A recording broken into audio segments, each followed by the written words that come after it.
Now in this lesson we're going to talk about masking for effect. Now we all know that layer masks are good for extracting objects and hiding elements of a layer and creating interesting composites with smooth transitions. You can also use them to create very interesting effects by building layers on top of each other and revealing certain aspects through layer masks. So that's what we're going to do with this image here. So I'm going to go ahead and create a new blank layer above that. I'm going to go over into my toolbar and we're going to grab the brush tool and we're going to go into the brush selector and let's choose a very hard edge brush here. But we're going to change a few things about it. Let's open up the brush options here. Let's drag that out. And what we're going to do is inside the shape dynamics, I'm going to turn the pen pressure off, but I am going to take the size jitter all the way up to 100. And you see it kind of gives me a little jagged line there. Let's enhance that a little bit more by going into the roundness jitter and taking that all the way up to 100. So you can see it gives me kind of a squiggly line there. So, I'm going to make that brush a little bit smaller. Let's just go in here. I'm going to left bracket and make it down to 15, and I think that will work. So what I'm going to do is I want to draw some straight lines in here that are going to isolate certain parts of the image. But I want to make sure I'm keeping in context things I want to frame in. Like I definitely want to keep the area of his eyes in one section. So I'm just going to keep that in mind when I'm drawing these boxes. So what I'm going to do is I want to draw straight lines. So I'm going to go off to the side of the document here. And I'm just going to click once. I'm going to hold down the Shift key and I'm going to come down here to where I want the line to end on the other side. Right off the document here, I'm going to click again. And it gives me that straight line across there. Again, it is on its own layer. And that placement's going through the nose. I don't necessarily want it to do that. So let's just click again and hold down the Shift key. And that looks good. Now the reason why you don't want to hold down the Shift key first, because if I click off to the side here and then hold down the Shift key and then click, and drag, it's going to either let me go left to right or up and down. And that's not necessarily what I want to do. I want to get an angled like this. So I'm going to get another one. Let's go off to the side here. I'm going to click once. We don't see anything, obviously, because we're off the side of the document. Hold down the Shift key, go to the other side, click again, and there we get that stroke. Let's do some more. Let's go up here to the top, click, hold down the Shift key, click again, there we have that. Let's do the same thing. I'm going to click, hold down the Shift key, right down here, and we'll get a line there. So I'm just going to do those few lines, and I think that will work, and that'll give you the idea of what we're going for here. So those lines are on their own layer, as you can see. I'm going to make two duplicates of the original layer here. I'm going to highlight that background layer, press Command or Control J twice. So we have three versions of that image. Let's go ahead and turn off this layer's visibility for now.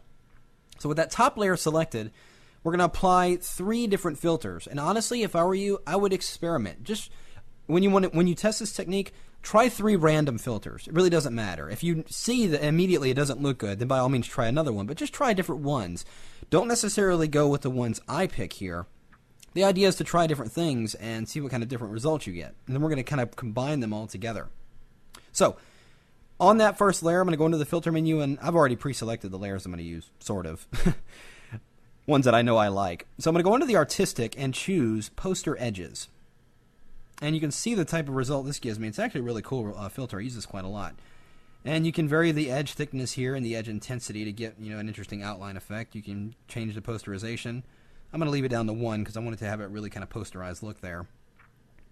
So now it looks good. I'm going to click OK, and there it is on that layer. So let's turn off that layer for the moment. Turn on this top layer and select it. And we're going to go and do another effect. Let's do, well, let's do brush strokes. No, let's go into artistic and do rough pastels. Yeah, that's giving me a really cool effect there. We can increase the stroke length and the detail. Really go crazy with it. Like I said, experiment. Just try different things. So that looks good. I'm going to click OK, and that has applied that effect there. Now let's turn that one off, select the bottommost layer, and let's do something along the lines of, how about, well, let's just do artistic again. Let's do cutout. Yeah, that looks crazy. We'll bring the levels down, I'll do it right about like that. That looks crazy enough. Okay. So we've got each of the three duplicates or three versions of the image, we have a different filter applied to them. And I only want to reveal certain aspects of that filter based on this framing here. So I'm going to highlight that layer, grab my magic wand tool, And it doesn't matter the tolerance, but we can just set it to the default. But I'm going to click inside the empty area right here in the middle, and it should select that entire area inside there. With that selection active, let's go into that layer. We've got the poster, this first layer here. Click on that new layer mask icon. Notice what happens. It's hidden every aspect of that except the area around the eyes, which is the only part of the image I want to see with that effect. So let's do it again. Let's go in here and select, let's do select two areas this time. Let's do, we'll do this one. And I'm going to hold down the Shift key to add to the selection. We'll do this top one here. And we'll do this one over here. These three that aren't touching. And I like where the way this filter is being revealed through there, so I'm going to leave that alone. And we're going to select that bottommost layer, and let's double click it to unlock it. And let's apply the layer mask to that one. And it's only revealing those parts, so let's turn this one back on. So now look, we're getting a different effect through all of these filters. But the one in the middle is getting the most emphasis and the most sharpness because that's where the eyes are, and that's giving me the detail I want. And again, try different filters, do all the different types of things. But I'm going to do one more thing here. I'm going to go back to that layer that's got all these lines on it. And we're going to grab that magic wand tool. I'm going to select some more areas. I'm going to click in here and select the top area. I'm going to hold down my Shift key and add these areas. And we'll add these areas, leaving these middle areas alone. And with that topmost layer selected, we're going to go in here and grab the hue saturation. And I'm going to click colorize, and let's give this kind of a yellowish tint to it. And that gives me a pretty interesting effect. And it is a layer style, so I can turn it on or off, and it's masking those areas that I selected. So you can see how layer masks can be very helpful in revealing different effects on different layers. And it will build up to reveal an entire effect altogether. So it gives me a very interesting result there. So it's not just masking. You can do all kinds of experimental things with layer masks. You can even apply filters to layer masks. It doesn't even matter. Like this layer mask right here, let's say I wanted to have it kind of spill over. Well, I'll just go over here and run a motion blur on that layer mask. Increase that distance there. And you see it kind of spilling over there?